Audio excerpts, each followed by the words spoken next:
competitions he will do. Athar, that was awesome. Thank you, Tejas, for such a wonderful performance. I also thank his parents and teachers, Rachel ma'am and Sri Lakshmi ma'am, for being his support. And I also thank his dance guru, Nikita C. Kumar, for shaping his dream. Hey friends, before we travel on the roller coaster ride for fun and frolic, I would like to sing a few lines to set the mood of our today's theme. Manasa Sattam Smaraniyam. Let us constantly remember. Vachasa Sattam Vadaniyam. Let us constantly repeat. Lokahitam Mama Karaniyam. Our duty is to do good to the world. I repeat, Manasa Sattam Smaraniyam. Vachasa Sattam Vadaniyam. Lokahitam Mama Karaniyam. Lokahitam Mama Karaniyam.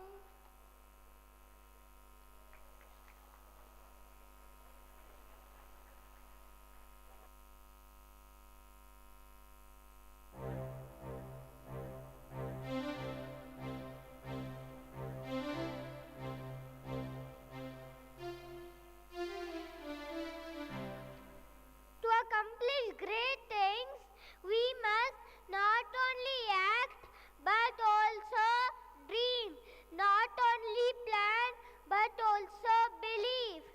We have indeed accomplished many things in the academic session and brought laurels to our school. Function will be incomplete without the highlights of the academic year 2018-19. So now, I request the Director Archana Vishwanath to present the accomplishments of the year.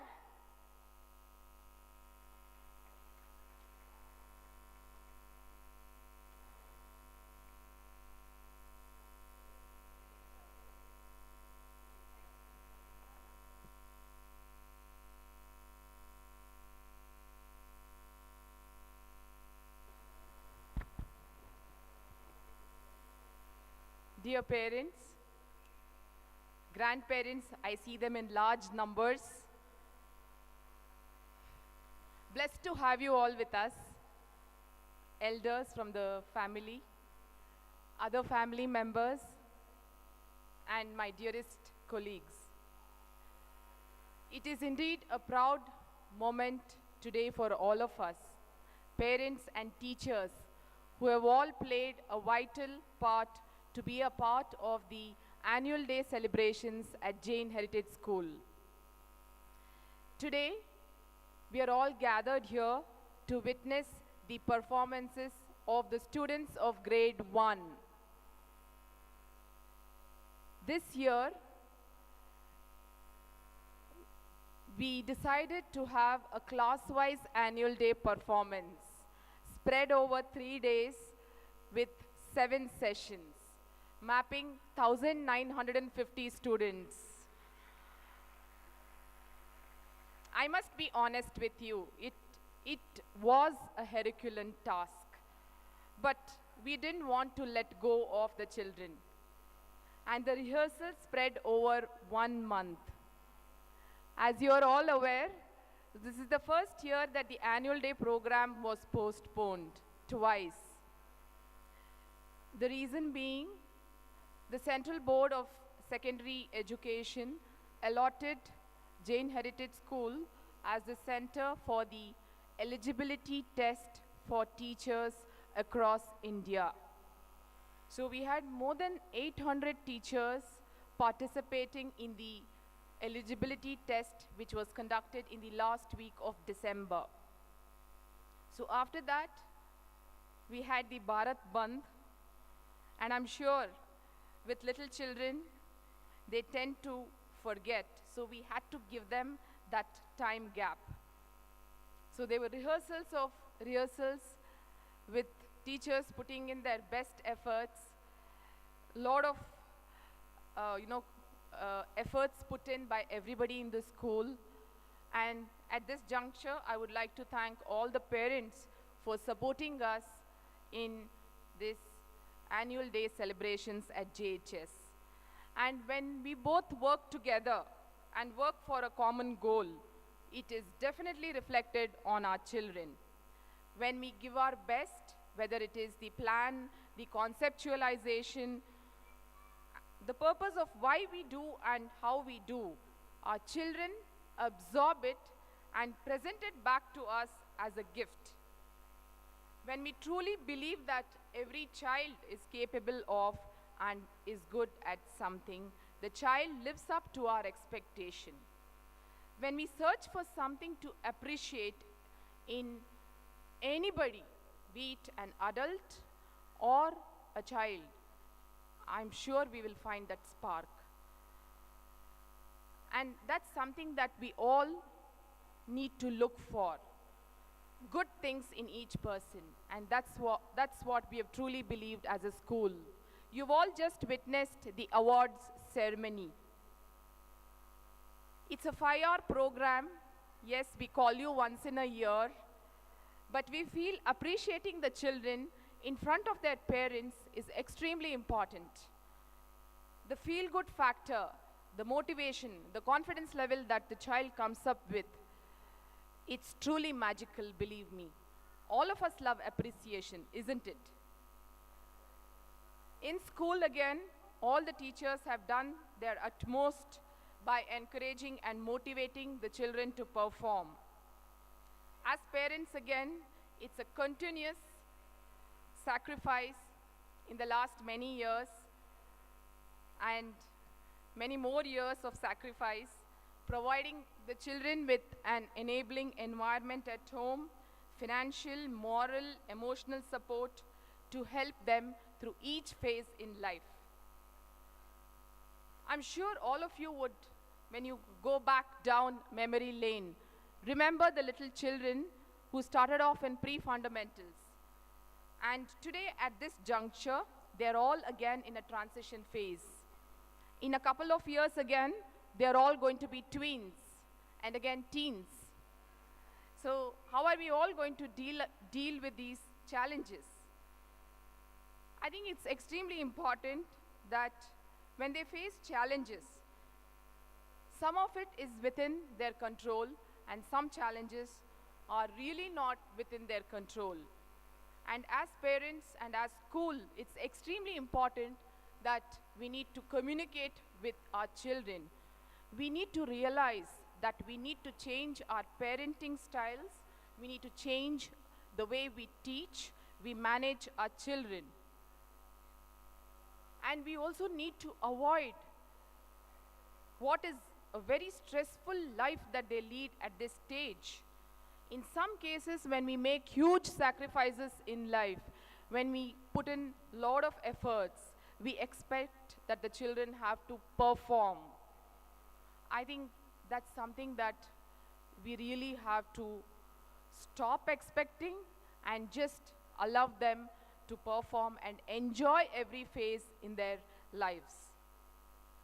Seth Godin outlines in his book, Stop Stealing Dreams, and I quote, "When children are entering a new chapter in their life, in an exciting world, full of challenges, opportunities amplified by the web and the connection revolution, human beings again are no longer rewarded. Instead, our chaotic world is open to the work of passionate individuals intent on carving their own paths. This is the job of the school, the new job of the school, not to hand over a map to those who are willing to follow it, but to inculcate leadership and restlessness into this new generation. With major environmental, ecological disasters, so many security issues, political unrest, I think our children are exposed to a lot of these things. I remember reading a recent article on education that highlighted 3 essential interrelated elements to intrinsic motivation. One was play, that's sports. Next was passion. And the third one was purpose. Whether and to what extent parents, teachers, school encourage these qualities makes an enormous difference in the lives of our young children. We must allow our children to think big, dream big. Today, as we are all aware, they have amazing networking opportunities in the next phase to meet new people with different cultures, attitudes, values. And it's extremely important that we allow our children to socialize. And the best lessons of lives are learned through reaching out. Today, what we find is in small nuclear families, there are really not much opportunities except the school for children to socialize. And the best way of letting them do this is to play team sports. It's so crucial at this juncture. When changes and transformations are forced for collective cause and goodness, we must all embrace it with grace. While it may cause inconvenience and push us out of our comfort zone when it comes to parenting, when it comes to teaching, when it comes to our different styles of managing children, we really have to adapt ourselves. Today's job may not exist tomorrow because it can easily be replaced by computers. When a student enters graduate school, by the time he comes out, the knowledge might be outdated. Now, all organizations are looking for employees who have high scores in their non-cognitive skills. If you read the list of expectations, they are mostly in the behavior domain. These skills, again, cannot be pumped into a student's blood. It needs to be inculcated over a period of time. So for these kind of changes and these kind of change in mental attitudes of parents, teachers, and school, I think it's important that we change ourselves. Excellence in cognitive learning must be supplemented and supported by emphasis and training in behavioral co-scholastic learning.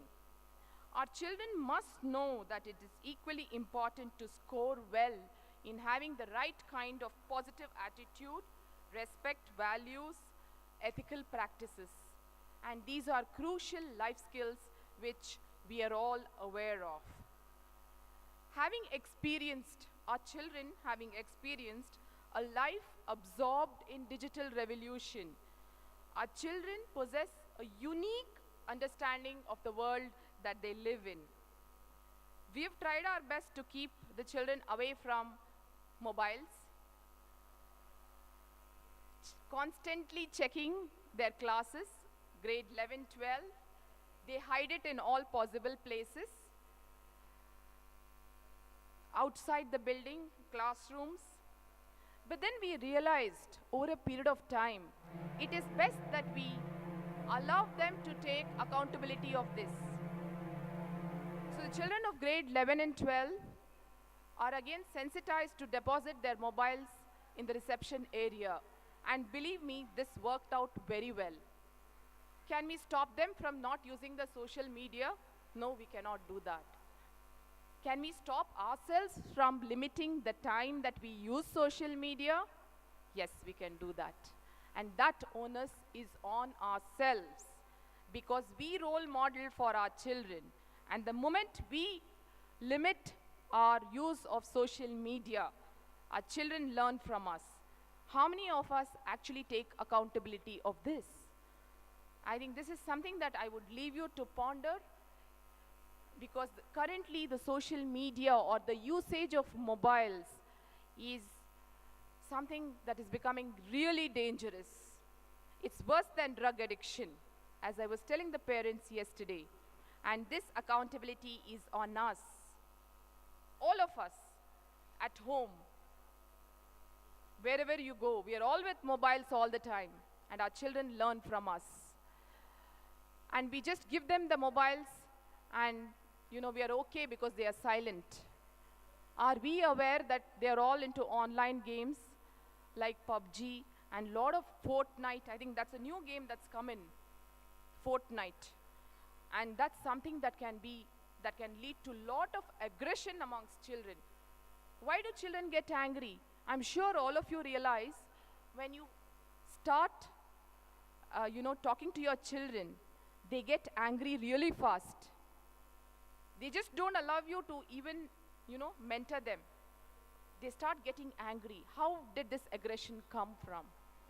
Most of it is from either television, social media, or the other exposures they're getting into. So the best way of channelizing this is through putting them into sports, and that's what we have believed as a school. So there's lifestyle adaptations that we need to make as parents and as a school. And there's been constant deliberations on this. Yes, our counselors have taken a lot of sessions in the higher grades, but it doesn't end with that. I would like to share one incident with you. I shared this with the parents yesterday. We had this student from grade 11 who came with his parents for admission just 3 days ago. And the father and mother met me first. This boy was a topper in grade 10.